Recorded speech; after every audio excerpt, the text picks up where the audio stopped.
Powerless?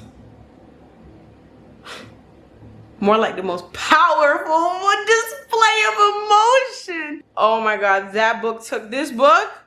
Guys, we're about to get into it, but this book took me places you don't even want to know. This is gonna be a spoiler-free review. I'm just gonna tell you how it made me feel, the premise of the story, and exactly why you should read Powerless. Alright, so Powerless is a story about a girl named Peyton and her existing in a society where everyone who's been affected by this plague, this certain sickness, has now very strangely colored hair and powers. And so if you ended up without powers, the king decided that you didn't deserve to live, essentially. If you had the plague. If you had the plague and you didn't get powers, you were now an outcast in society. Peyton, I mean, obviously, is powerless. No surprise there. I hope I didn't spoil anything. And our male lead, Kai, or Malachi, is one of the princes, the second prince particularly. He's the enforcer. So he's not the crown prince. He's not up to be king or anything, but he is the one who goes around making sure that all the laws in the kingdom are being followed. Also, this law of the ordinary, which is what they're called, the ordinaries. That's the premise of the story, and it begins with her being homeless on the street. It all leads up to her being recruited for these trials, and she meets our male lead, and they meet even before she's recruited, but they meet and obviously love blossoms. And honestly, such a beautiful love story. You should definitely read it. And every single twist and turn makes so much sense. And that's why I really do love the stories. And I can't say that for every single story. Sometimes misunderstandings are dumb and stupid and only done to make things interesting. So first reason you should read Powerless, and my first really big opinion on it, is that it's a good romance. I have never seen, I have in my Wattpad days, all right, but the way this man thinks about her, and this is not no spoiling, I'm not trying to spoil it for you, but he thinks about her. And when you get into his point of view and you're reading how he feels about her, and he feels like he is drowning in her blue eyes and he can't get her out his head, and you go to her side of things and she's also conflicted because he's the enforcer and he's a prince, and you know, she shouldn't be attracted to him, obviously, because she's the ordinary. She's an ordinary hiding amongst these people. So it's very nice. It sets up this dynamic where it's like, dang, you can tell he's falling for her, and he can't hold back his emotions, and he finds himself, you know, like doing things and falling and giving into this feeling so much more than you would actually expect. That's why I love this. The romance is built so well, so well. Second reason I think you should read Powerless is because it is very well written. The actual story makes use of words and idioms and poetry, essentially poetry, to create the story. There were so many times I caught myself thinking, wow, that's a good line. Like, wow, what good writing. Sometimes the author loved to use words that started with the same letter but had like the same context or the same meaning, or words that had opposite meanings but started with the same letter, like cold yet cautious, and then something like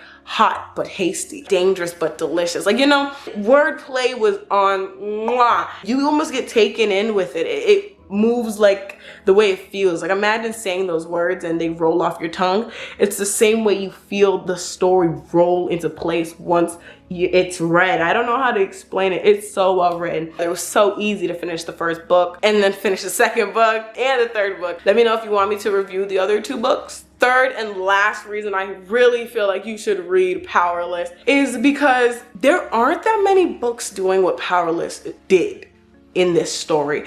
First off, sets up a world that is explored mildly, right? So the actual city that they're in is explored really well. You get to know, okay, this is this place, this is this place. And as you move through the city, you see it get from, okay, there's the slums, up to the castle and the royals and the people who grew up in luxury.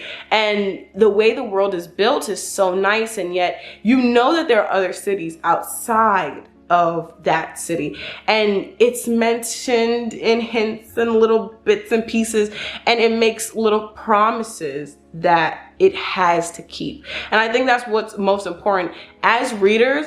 The reason we like to read a really good story is because of the promises made by the author. Honestly, you don't realize it, but in the first 2 pages of reading Powerless, you have so many questions. You have so many questions, and they're all being answered one by one by one, and it keeps the intrigue. And there's more questions like that come up, and more promises that come up throughout the story that is like, okay, this happens, and it's like, wait, why does that happen? And then it's like, oh, well, look at her fingernails, you can tell where she comes from. And then it's like, oh, where does she come from? And then it's like, oh yeah, this person's getting banished into this and banished into there, and it's like, oh, where does that go? And then eventually you get to points where that's all answered. Okay, and I think this goes further than just writing, because someone can have the best writing ever, and they spend too much time on the world. They spend too much time telling you every single nuance and every single power and every single thing that ever existed. The thing Powerless does is it tells you, hey, like, there are more powers that we don't even know about. And honestly, you can bump into any kind of power. So it's not like it was predefined. It wasn't preset.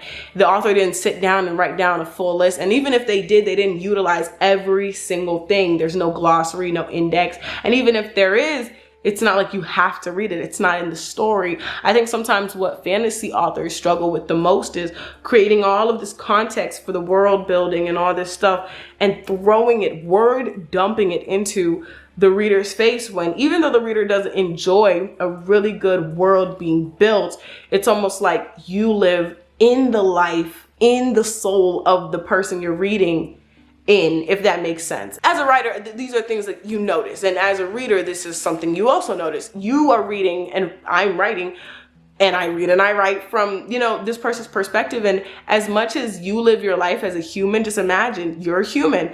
When you live your life, you're not thinking, oh, crickets creak their thing by doing this.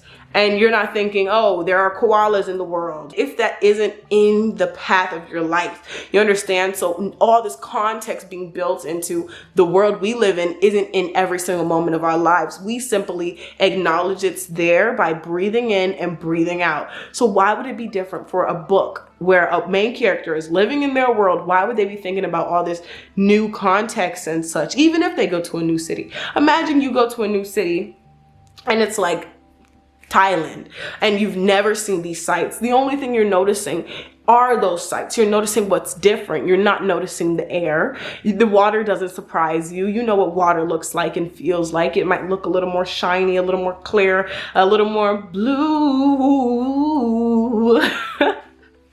It's still water. So it's like Powerless is really good at that. It doesn't explain anything that the main characters aren't actively going through. And it makes it feel so much more real because you're genuinely in their point of view. They're not thinking anything outside of what they need to be thinking about. Even as she's in the beginning thinking about the place she lives and the fact, you know, she lives in the slums. That's not a spoiler, but she lives in the slums, and she's just thinking, oh, the slums stink. And that's a normal thing to think, even if you've lived somewhere for 10 years. You walk outside and you're like, oh, they really got to take care of that smell. It's very, very natural. I love that plot point. And I love the fact that Powerless it's so easy the way the author does it, and you don't question it. You do not question it. No, you don't.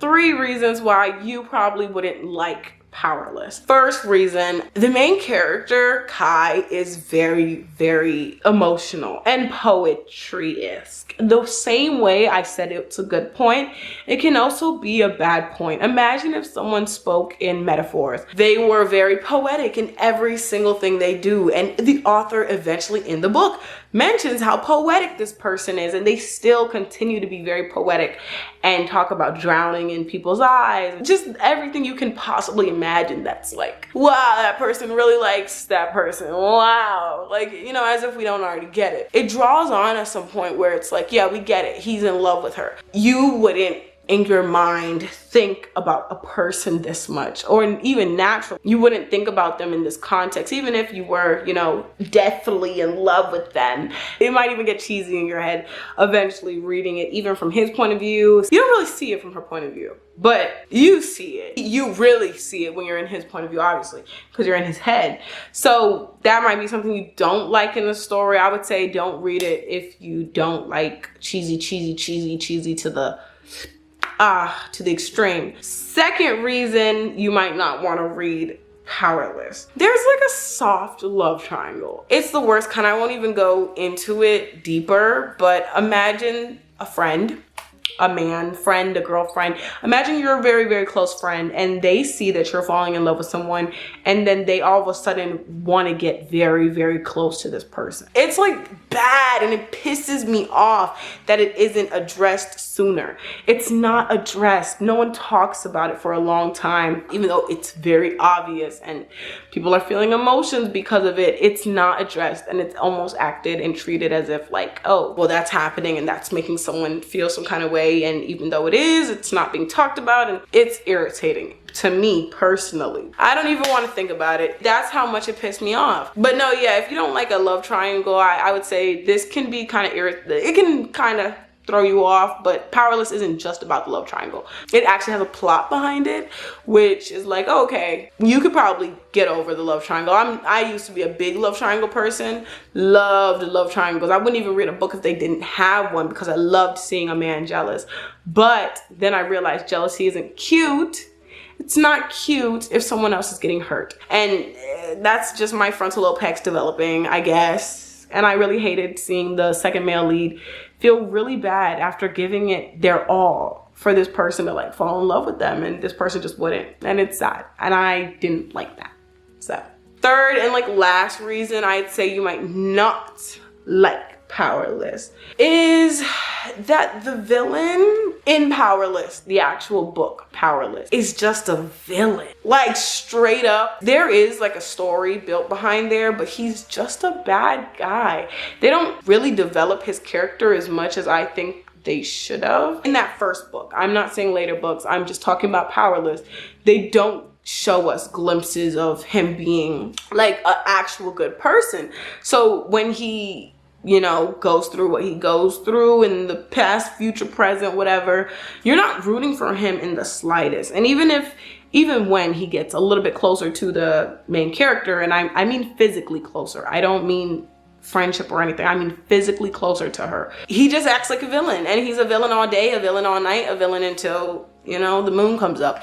And so it's very I don't know. I don't love it when a villain is just a villain and you can't see the human behind his eyes. And even though the villain, you know, had a family that loved him, that's the only part of him that you kind of sympathize with and for, but it doesn't make him any less of a villain. You don't get to see how much he cares about his family. Honestly, you don't get to see any of that.